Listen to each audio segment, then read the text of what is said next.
आपल्या अमरावती जिल्हा असा एक देव आहे की जिथे हिंदू आणि मुस्लिम दोघं पण पूजा करतात. तुम्ही लवकर लवकर फॉलो करा, मी तुम्हाला दाखवतो कोणता देव आहे तो.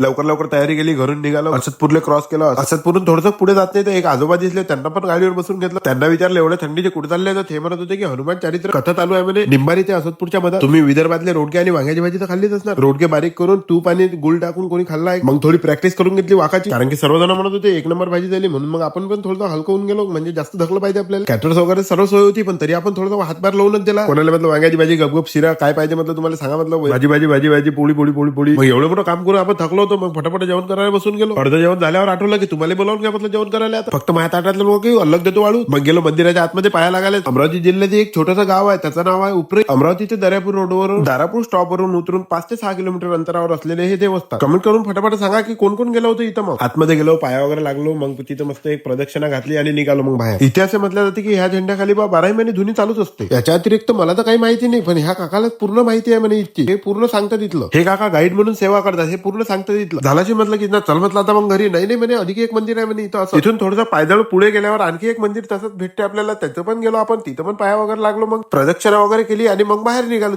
तिथून बाहेर निघाल्यावर एका आजीनं आवाज दिला, मग तिथं अंगारा वगैरे दिला, मग झाडून आशीर्वाद वगैरे दिला. मला तर वाटलं की मारते बुवा आता आजी. हे देवस्थान शादलबा म्हणून ओळखलं जाते. कोण कोण गेलं होतं हे कमेंट्स करून सांगा. ज्यांनी पण पाहिलं नाही ते नक्की तिथं जाऊन पहा. काही चुकलं असेल तर माफ कर जा. आजच्यासाठी एवढं, भेटू पुढच्या व्हिडिओ.